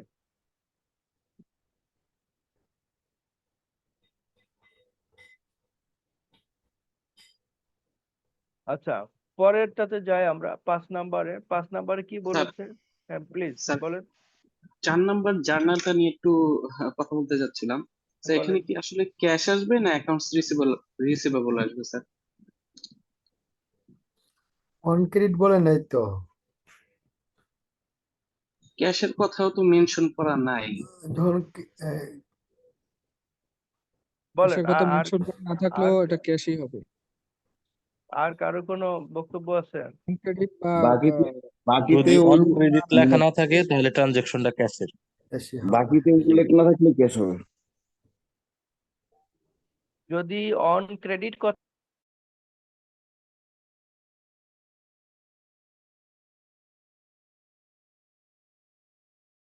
বলে রাখি, এটা আপনাদের সবার জন্য কাজে আসবে। সেটা হলো পরীক্ষার খাতায় যখন এ ধরনের কোনো কোশ্চেন ফেস করবেন, কনফিউশন আছে, তখন নোট দিয়ে দিবেন যে since there is nothing mention about cash or on credit, all transaction treated as cash transaction, ঠিক আছে? এটা আপনি নোটে দিয়ে রাখলে আপনারটা তখন আর জটিলতা হবে না, যে যেহেতু কোনো কিছু বলা নাই আপনি এটাকে ক্যাশ ট্রানজাকশন হিসেবে ধরতেছেন। আবার আরেকজন যে ক্রেডিট বলতেছে সেও যদি এটা উল্লেখ করে দেয় যে যেহেতু ক্যাশে বিক্রি কথাটা বলা নাই, এটাকে ক্রেডিট সেল হিসেবে গণ্য করা হলো, হ্যাঁ, সেটা অশুদ্ধ কিছু হবে না। বাট প্রবলেম যেটা হবে সেটা হলো যে আপনার যদি কোনো অ্যাকাউন্টে আপনাকে ইয়ে করতে বলে, ব্যালেন্স শিট বা ইনকাম স্টেটমেন্ট করার কথা থাকে, অর্থাৎ জার্নাল এন্ট্রি, তারপরে আপনার ট্রায়াল অ্যাকাউন্ট, তারপরে ইনকাম স্টেটমেন্ট, ব্যালেন্স শিট যদি ফুল সেট থাকে তাহলে সেখানে আপনি ক্যাশ গণ্য করে দেওয়াটাই সুবিধার। কারণ পরবর্তীতে যখন ব্যালেন্স শিট মিলাতে যাবেন দেখবেন যে গড়মিল লেগে গেছে, ঠিক আছে? অর্থাৎ অন ক্রেডিট না থাকলে সিম্পল প্রিন্সিপাল হলো, হ্যাঁ, অন ক্রেডিট যদি বলা না থাকে আপনি ক্যাশ ট্রিট করবেন, ঠিক আছে? নাম্বার 5 নাম্বারটা জার্নালের 4 নাম্বারটা স্যার নিয়ে কি একটু অন কথা বলা অ্যাকাউন্ট যাবে? আর অন ক্রেডিট কি same? On account on credit same. Okay. 4 নাম্বারটা নিয়ে কি কথা বলা যাবে স্যার? হ্যাঁ প্লিজ। স্যার 4 নাম্বার যে জার্নালটা আমরা ডিসকাউন্টটা অ্যাকাউন্ট লেজার ইয়েতে জার্নাল ইম্প্যাক্ট করি নাই। এখন যদি আমার মালিক পক্ষ জানতে চায় যে আপনার যে সেলস রেভিনিউ যেটা হয়েছে এটা আমার নিট সেলস কত আর অ্যাকচুয়াল সেলস কত, সেই ক্ষেত্রে তো আমি তাহলে ডিসকাউন্ট ফিগারটা কিভাবে বের করে দিব ওনাকে? ওই লেজার আপনার বিজনেসে যেখানে আপনার ইয়েটা হচ্ছে, মানি রিসিটটা হচ্ছে, ওখানে ট্রেড ডিসকাউন্ট এবং ক্যাশ ডিসকাউন্ট দুইটা যদি সফটওয়্যার হয়ে থাকে তাহলে দুইটা ফর্মুলায় দেওয়া আছে, ঠিক আছে? দুইটা ফর্মুলায় দেওয়া আছে। আর যদি আপনি শুধু ম্যানুয়ালি করেন তাহলে ওইখানে তো আপনি মানি রিসিটে লিখতেছেন যে আপনার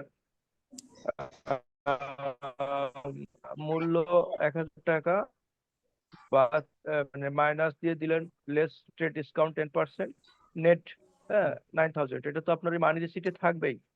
হ্যাঁ মানি রিসিটে এবং থাকবে।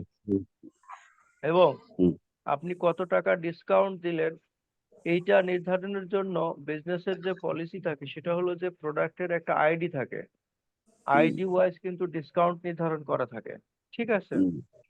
এবং ডে এন্ডে বা মান্থ এন্ডে যখন ওই একই আইডিতে কতগুলো প্রোডাক্ট বিক্রি হয়েছে সেটা সাম আপ করে কিন্তু ফ্ল্যাট রেটে ডিসকাউন্টটা বের করে ফেলে, ঠিক আছে? তাহলে ফ্ল্যাট থেকে বের হয় আর কি। হ্যাঁ হ্যাঁ।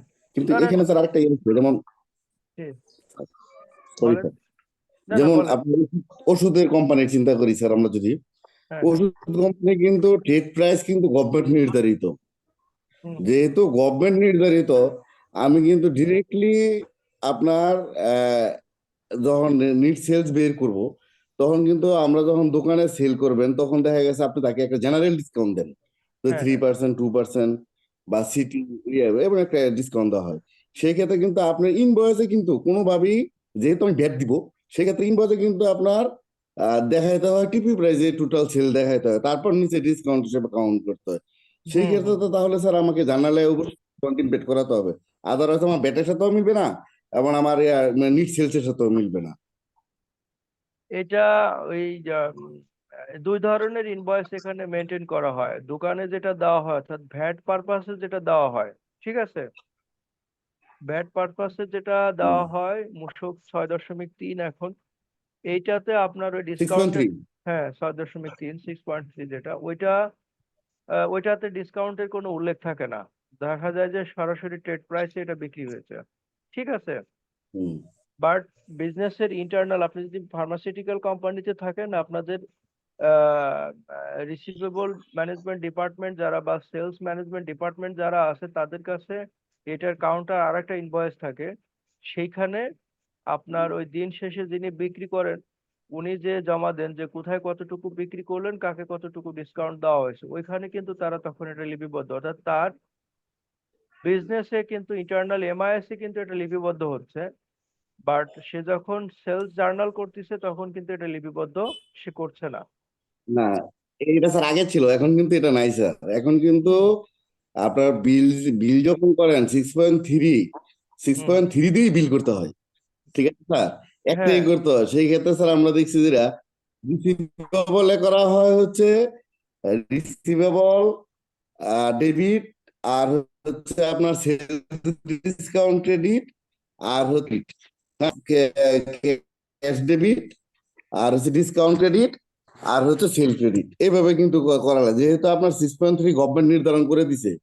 আপনার যদি ওইটা যদি না দেন সেলের সাথে, তাহলে কিন্তু নিট সেল, ফার্মা ইন্ডাস্ট্রি আজ এখানে আমরা বলি নিট সেলস এর একটা ব্যাপার থাকে, যে আচ্ছা আমার গ্রস ওইটা সেলস হচ্ছে আপনার এটা, হ্যাঁ হ্যাঁ ডিসকাউন্ট আমাকে নিট সেল হচ্ছে এটা। আপনার এটার উত্তর হলো কি যে হুম এমআরপির যে কনসেপ্টটা, ম্যাক্সিমাম রিটেল হুম প্রাইসের যে কনসেপ্টটা, গভর্নমেন্ট যখন ট্রেড প্রাইস নির্ধারণ করে দেয় ওটা হচ্ছে এমআরপি, তাই না? জি, না এটা হচ্ছে তো ট্রেড প্রাইস স্যার, এমআরপি না, ট্রেড প্রাইস বলে। না মানে গভর্নমেন্ট যখন একটা নির্ধারণ করে হ্যাঁ দিবে, হ্যাঁ, এমআরপি এমআরপি। এটা তো এমআরপি ম্যাক্সিমাম রিটেল প্রাইস, এর উপরে তো আপনি যেতে পারবেন না, তাই না? হ্যাঁ হ্যাঁ হুম তো এমআরপির পরে কি হচ্ছে খেয়াল, খুব সূক্ষ্মভাবে খেয়াল করেন। এমআরপির পরে জি আপনি আপনার ব্যবসায়িক সুবিধার কারণে বা সুসম্পর্কের কারণে আপনি তার উপরে অলিখিতভাবে 2% 3% ডিসকাউন্ট আপনি দিচ্ছেন, তাই না?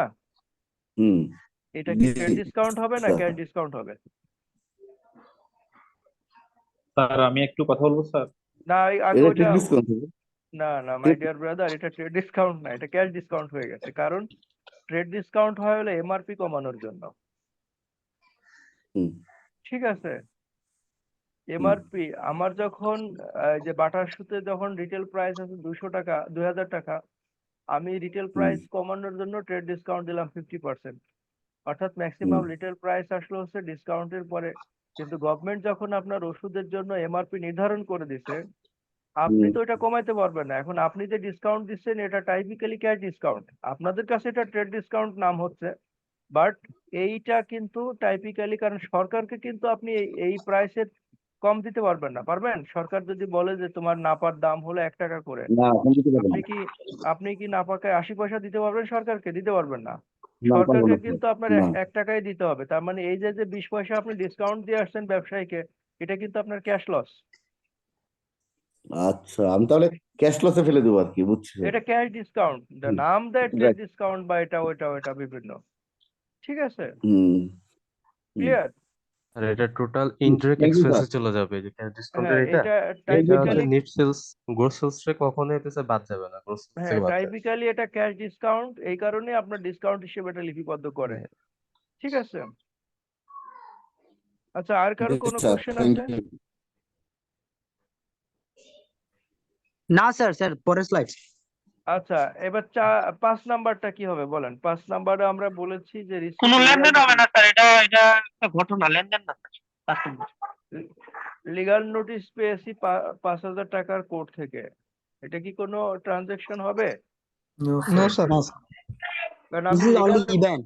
হ্যাঁ লিগাল নোটিশ পেয়েছি, কিন্তু আমাকে পেমেন্ট দিতে হবে কিনা হ্যাঁ সেই মর্মে স্যার যদি কারেন্ট বিল পেয়েছি বলতো তখন তো স্যার এটা পাওনাদার হয়ে যেত না স্যার? ইলেকট্রিসিটির বিল পেয়েছেন ওইটা তখন আপনাকে প্রভিশন করতে হতো। স্যার এটা এটার জন্য তো প্রভিশন করতে পারি, আমার তো হয়তো বা দেয়া লাগতে পারে। না না, নোটিশ।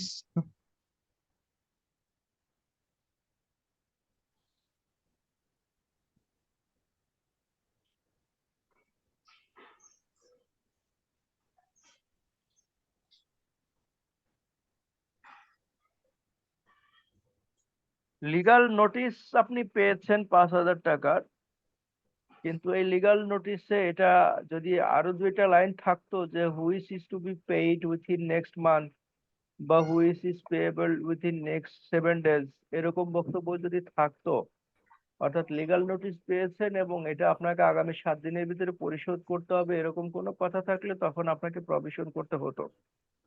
সিম্পলি লিগাল নোটিশ পেয়েছেন কিন্তু এটাকে আপনার টাকা পরিশোধের কোনো দায়বদ্ধতা নাই।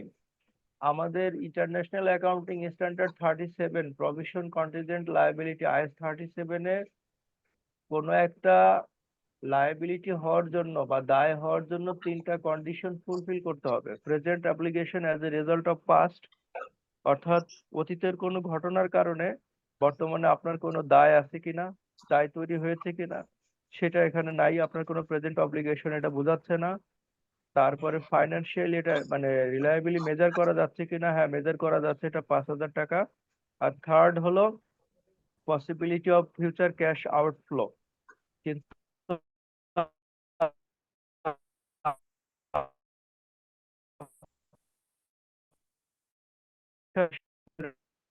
এটা প্রবেশ করতে পারবেন না, ট্রানজেকশন না বা ট্রানজেকশন সাথে ইলেকট্রিসিটি বিল অফটা স্যার ইলেকট্রিসিটি এক্সপেন্স ডেবিট করব আর পেয়েবল ক্রেডিট করব। এক্স্যাক্টলি, কারণ আপনি বিদ্যুৎ বিল পেয়ে গেছেন হাতে, বিদ্যুৎ বিল পেয়ে যাওয়া মানে হলো এটা আপনাকে হ্যাঁ কনস্ট্রাকটিভ অব্লিগেশন হলো আপনাকে এটা পেমেন্ট দিতে হবে। হ্যাঁ তাহলে আপনি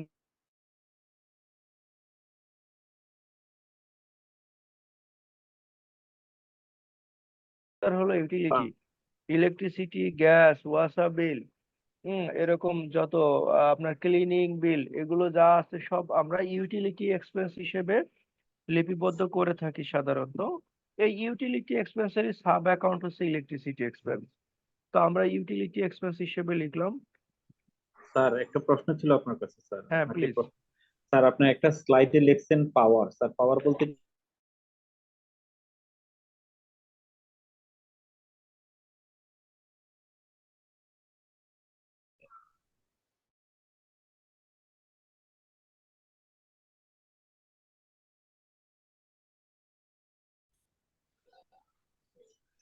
পাওয়ার কোনটা 4 নাম্বার?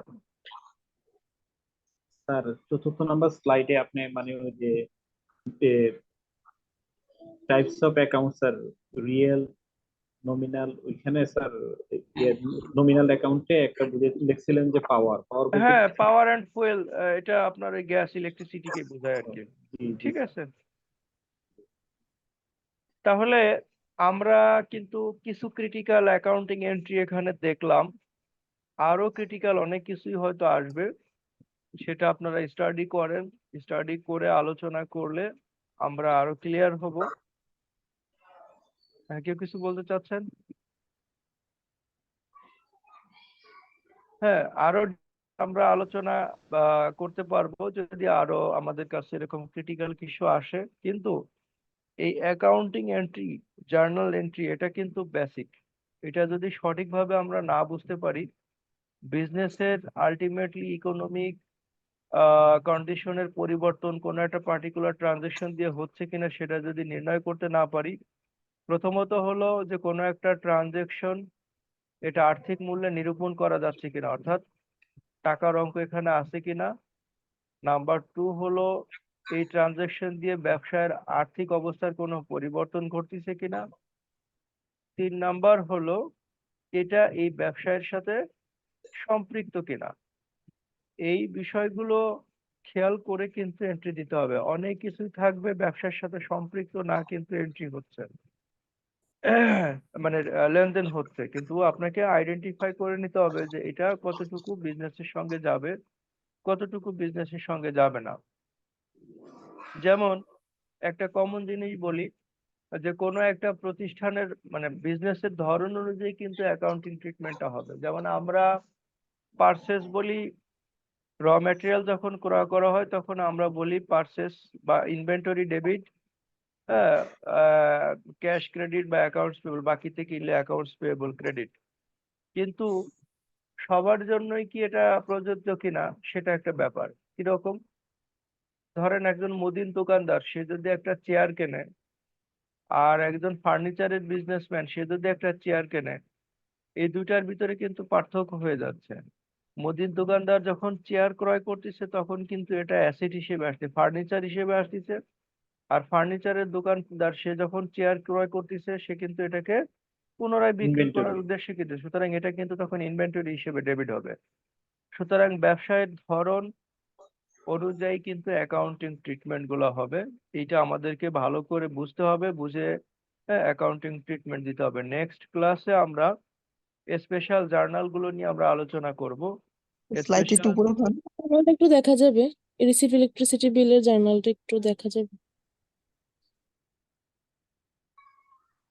স্যার কাইসোর বইয়ের যদি দু একটা মানে অনুশীলনী আমাদের করতে দিতেন এবং সেগুলো নিয়ে আমরা যদি পরবর্তী হ্যাঁ, এটা ক্লাসে তো ডিসকাস বললাম করতে আজকে পারতাম। কায়সর বইয়ের স্যার যেটা একটা এক্সাম্পল দুইটা দেওয়া আছে। অনুশীলনী দিয়ে এলে সবাই করলাম, প্রবলেম যেটা হলো স্যার কালকে আলোচনা করবো স্যার। কায়সর বইয়ের তো সেটা আমি বললাম, কায়সর বইয়ের যে ইলাস্ট্রেটিভ এক্সাম্পল যেটা দেওয়া আছে ওইটা দেখবেন, এবং তার যে অনুশীলনগুলো এক্সারসাইজ গুলো আছে, এর ভিতর থেকে মোস্ট ক্রিটিক্যাল যেটা সেটা সবাই দেখে নেক্সট ক্লাসে এটা নিয়ে আমরা আলোচনা করব। ঠিক আছে, সবাই পড়বেন, পড়ে দেখে এটা নিয়ে আমরা আলোচনা করব। আলোচনা করলে আমাদের আরো ক্লিয়ার হবে এই বিষয়গুলো। এবং আমরা আগামী ক্লাসে এটা নিয়ে আলোচনা শেষে আমরা স্পেশাল জার্নাল আছে কিছু, স্পেশাল জার্নাল গুলো আমরা একটু কেন স্পেশাল, কিভাবে এগুলো ট্রিটমেন্ট হয়, এগুলো নিয়ে আমরা একটু কথা বলবো। স্পেশাল জার্নাল গুলো শেষ যদি আমরা করতে পারি তাহলে আমরা লেজার কিভাবে তৈরি করতে হয় বা লেজার কিভাবে এন্ট্রি হয় সেই জিনিসগুলো আমরা তখন একটু দেখবো ইনশাআল্লাহ। স্যার স্যার নমিনাল রিয়েল এগুলো কি স্যার ধরতে স্যার হবে? কোনটা কোনটা কিসে করছে এরকম? হ্যাঁ, আবার বলেন, কোশ্চেনটা বুঝি নাই। কোনটা স্যার নমিনাল অ্যাকাউন্ট, কোনটা রিয়েল অ্যাকাউন্ট, এইভাবে কি ধরতে হবে? কোন আপনার এটা যেহেতু প্রিন্সিপালস অফ অ্যাকাউন্টিং, আপনার পরীক্ষাতে কিন্তু কোশ্চেন আসতে পারে যে identify the type of account, কোনটা কোন ধরনের অ্যাকাউন্ট, এটা আসতে পারে, মানে স্যার আপনার আমরা বেসিক বোঝার জন্য। স্যার আমরা যখন জার্নাল করব তখন স্যার আপনি যে কনসেপ্টটা দিয়েছেন আমাদেরকে, ওই যে রিয়েল, নমিনাল, পার্সোনাল, ওই কনসেপ্টে কি স্যার আমরা জার্নাল করব? হ্যাঁ, জার্নাল তো আপনার ডেবিট ক্রেডিটের ফর্মুলা তো ওগুলাই।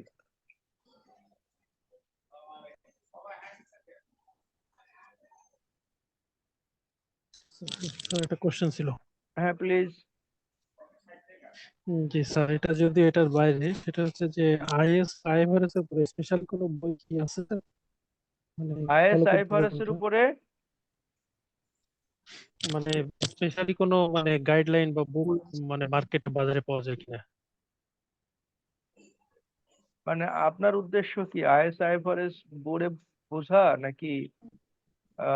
জি জি জি, মানে এটা একটু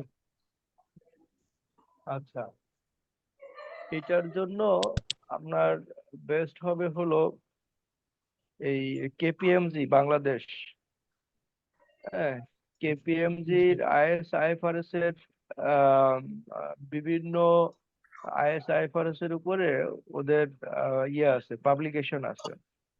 মানে আপনি যদি শুধু simple is IFRS financial reporting council থেকে কিনতে পারবেন, নীলক্ষেতে স্টুডেন্ট বুক হাউসেও হয়তো পেতে পারেন, বা আইসিএবি তেও পেতে পারেন, কিন্তু ওইখানে আপনার শুধু প্রিন্সিপাল গুলো মানে ডিটেল এক্সাম্পল দিয়ে বোঝানো নাই, হ্যাঁ খুব কম।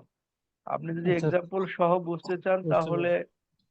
এটা অনলাইনে সার্চ দিয়ে পাবেন। যে ধরেন আপনি যদি আইএফআরএস 6 বা আইএফআরএস 8 বা আইএফআরএস 10 কেপিএমজি লিখে সার্চ দিলে দেখবেন যে কেপিএমসির একটা জি, পাবলিকেশন আসছে যেটা আইএফআরএস 8 এর উপরে তাদের ডিটেল লেখা আছে এক্সাম্পল সহ, তখন এটা আপনার জন্য বুঝতে সুবিধা হবে। বুঝতে পারছি স্যার। ওকে, ঠিক থ্যাংক আছে? You sir. জি, স্যার স্যার 5 মিনিট খবর বলবেন, আমার ইন্টারনেট আনস্টেবল ছিল, আমি এটা বুঝি। জি ম্যাম প্লিজ বলেন, আবার শুনতে পারি নাই। 5 নাম্বার আর 6 নাম্বার এন্ট্রিটা, আমার ইন্টারনেট আনস্টেবল ছিল তো তাই বুঝতে পারিনি। 5 নাম্বার এন্ট্রিটা কি ছিল? রিসিভ লিগ্যাল নোটিস ফর টাকা 5,000 ফ্রম কোর্ট। হ্যাঁ 5 নাম্বার এন্ট্রিটা ছিল যে আমরা লিগ্যাল নোটিশ পেয়েছি কোর্ট থেকে। এখন লিগ্যাল নোটিশ পেয়েছি ডাজেন্ট মিন যে আমাকে কোনো টাকা পরিশোধ করতে হবে, বা আমার কোনো লায়াবিলিটি তৈরি হলো, বা আমার কোনো আর্থিক অবস্থার পরিবর্তন বা ইকোনমিক স্ট্যাটাসের কোনো পরিবর্তন হয়েছে। সুতরাং এটাতে আমার কোনো ট্রানজেকশন ঘটে নাই, সুতরাং আমাকে এটা লিপিবদ্ধ করতে হবে না। ক্লিয়ার? তাহলে স্যার 7 নাম্বারটাও তো ইলেকট্রিসিটি বিল রিসিভ করছে, কিন্তু এখানে কি পেমেন্ট বা হচ্ছে টাকা পাইছি এই ধরনের কোনো কিছু? এটা তো অব্লিগেশন ক্রিয়েট হয়ে গেল তখন। ইলেকট্রিসিটির বিল আপনি যে পেলেন, ইলেকট্রিসিটি আপনি নিশ্চয় একটা মিটার আছে, আপনি ইলেকট্রিসিটি ইউজ করছেন, এই কারণে তো বিল আসছে 1,000 টাকার। আমি তো স্যার পে করি নাই, পেমেন্ট করি নাই এখনো, জাস্ট বিলের হ্যাঁ কাগজ আসছে, এরকম কিছু একটা না? বিলের কাগজ আসছে, কিন্তু হ্যাঁ। এইখানেই অ্যাকাউন্টিং এর বিউটিটা, সেটা হলো যে কিছু জিনিস আপনাকে বিজনেসের কনস্ট্রাকটিভ অব্লিগেশনের ভিতরে পড়ে যাবে। ধরেন আপনি যে বাসায় থাকেন, ওই বাসায় যখন আপনি ইলেকট্রিসিটির বিল আপনার বাড়িওয়ালা বা নিচের সিকিউরিটি যখন বাসায় দিয়ে যাবে, আপনি কি চুপ করে থাকতে পারবেন যে এটা আমাকে দিতে না বলা পর্যন্ত আমি দিব না, এটা আমার কোনো লায়াবিলিটি না? বলতে পারবেন? কারণ না এটা স্যার। ইমপ্লয়েড কন্ডিশন যে এটা আপনি অলরেডি এই সুবিধাটা নিয়েছেন বিদায় বিলটা এসেছে। হুম। আর ওই যে লিগাল নোটিশ যেটা, এই যে লিগাল নোটিশ আপনার পক্ষে না বিপক্ষে কিছু বলা আছে, এটা তো আপনার পক্ষেও হতে পারে 5,000 টাকা লিগাল নোটিশ, তাই না? তো আর একটা হলো আমার স্যার এন্টিটার ইয়েটা হবে স্যার ইউটিলিটি এক্সপেন্স ডেবিট আর এক্সপেন্স পেয়েবল ক্রেডিট, না স্যার? হ্যাঁ হ্যাঁ আর একটা বলেছিলেন ম্যাম কোনটা যেন? স্যার 6 নাম্বারটা। হ্যাঁ 6 নাম্বারটা ক্যাশ ডিসকাউন্ট, অর্থাৎ 1,000 টাকার পণ্য 100 টাকা ডিসকাউন্ট দিয়ে 900 টাকায় আমরা বিক্রি করেছি, 100 টাকা আমাদের নগদ বার্তা দিতে হয়েছে, অর্থাৎ নগদ ব্যয় হয়েছে, এটা আমরা লিপিবদ্ধ করব। ক্যাশ এসেছে 900 টাকা, ক্যাশ সেলস ডিসকাউন্ট হিসেবে যাবে হচ্ছে আমার 100 টাকা, আর সেলস রেভিনিউ 1,000 টাকা। এভাবে লিপিবদ্ধ করতে হবে, অর্থাৎ 1,000 টাকাই আমার রেভিনিউ ইনকাম ছিল, আমি বিক্রয়ের স্বার্থে বা নগদ বিক্রির স্বার্থে আমি 100 টাকা ডিসকাউন্ট দিয়েছি, এটা আমার খরচ। স্যার 4 নাম্বারটা অনুগ্রহ করে আরেকটা বার বলবেন, 4 নাম্বারটা স্যার। 4 নাম্বারে হলো ট্রেড ডিসকাউন্ট, সেলস ডিসকাউন্ট, বিক্রয় বার্তা লেনদেনের লিপিবদ্ধ হয় না, কারণ বিক্রয় বার্তা বাদ দিয়েই লেনদেনের মূল্য নির্ধারিত হয়ে থাকে। সুতরাং আমরা বিক্রয় বার্তাটাকে কনসিডারে নিব না, যেটা 900 টাকায় বিক্রি করছি ওইটাই শুধু লিপিবদ্ধ হবে। সেলস ডিসকাউন্ট অর্থাৎ ট্রেড ডিসকাউন্ট যেটা, এটা কনসিডারেশন আসবে না।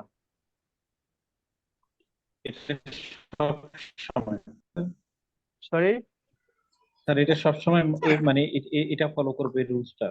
হ্যাঁ সেলস ডিসকাউন্ট আর ক্যাশ ডিসকাউন্ট এটা খেয়াল রাখবেন, সেলস ডিসকাউন্ট বা ট্রেড ডিসকাউন্ট যে নামেই হোক। স্যার আমার একটা কোশ্চেন ছিল, সেটা হলো স্যার তিনটা তথ্য যে ফুলফিল না হলে লেনদেন এন্ট্রি করা যাবে না, এটা একটু আবার যদি দিতেন। একটা হলো টাকার অঙ্কে পরিমাপযোগ্য হইতে হবে, ব্যবসার আর্থিক অবস্থার পরিবর্তন হবে কিনা, আর আরেকটা 3 নাম্বারটা আরেকটা কি ছিল স্যার একটু? এটা বিজনেসের সঙ্গে সম্পৃক্ত কিনা। জি sir, okay sir, thank you. ঠিক আছে? স্যার একটা কোশ্চেন ছিল। হ্যাঁ প্লিজ। স্যার টপিক্স এর বাইরে, সেটা স্যার হচ্ছে আমাদের যে কোশ্চেন প্যাটার্নটা আছে স্যার, এটা তো হ্যাঁ দুইটা সেকশনে ভাগ করা আছে। এটা হচ্ছে সেকশন 1, সেকশন এ, সেকশন বি। তো স্যার সেকশন এ তে মাল্টিপল চয়েস আছে, মডিফাইড ট্রু ফলস আছে, ম্যাচিং আছে স্যার। তো এইগুলো হচ্ছে টোটাল তো বেসিকের উপরে স্যার কোশ্চেন গুলো হবে। তো এইগুলা স্যার স্টাডি করার জন্য স্যার আমরা মানে প্রসিডিউরটা স্যার একটু কি বলবেন কি স্যার? এগুলো স্টাডি করার প্রসিডিওর হলো, আমি যে লেকচার নোটগুলো দিয়েছি প্রথম থেকে সেগুলো দেখবেন। এরপরে কায়সর বইয়ের প্রথম 2-3টা চ্যাপ্টার আছে সেগুলো পড়বেন। জি। তাহলে আমার মনে হয় সমস্যা হবে না। ধরেন ওই যে আমরা একটা লেনদেনের কথা বললাম, প্রথম যে লেনদেনটা আমরা করেছি যে আহ, মালিক 10,000 টাকা দিয়ে দিয়েছে, 50% মালিক থাকে। তো এটা লেনদেনটা লিপিবদ্ধ হয়েছে 5,000 টাকা রেন্ট এক্সপেন্স এবং 5,000 টাকা ইকুইটিকে ক্রেডিট করা হয়েছে। Right sir. ঘটনাটা এভাবে উল্লেখ করে বলা হলো যে which concept, principal or assumption is applied in this case. এটা একটা কোশ্চেন। Right right. অ্যাকাউন্টিং এর কোন কনসেপ্ট বা প্রিন্সিপাল বা অ্যাজাম্পশন এই ক্ষেত্রে ব্যবহার, এই জার্নাল এন্ট্রিটা করার ক্ষেত্রে ব্যবহার হয়েছে। হ্যাঁ, সিম্পলি কিন্তু এটা আপনার বিজনেস এন্টিটি কনসেপ্টে আমরা এখানে ইউজ করেছি। এখন যদি আপনি না বুঝেন তাহলে কিন্তু অ্যান্সার করতে পারবেন না। বিজনেস রাইট এন্টিটি কনসেপ্টে শুধু বিজনেসের যে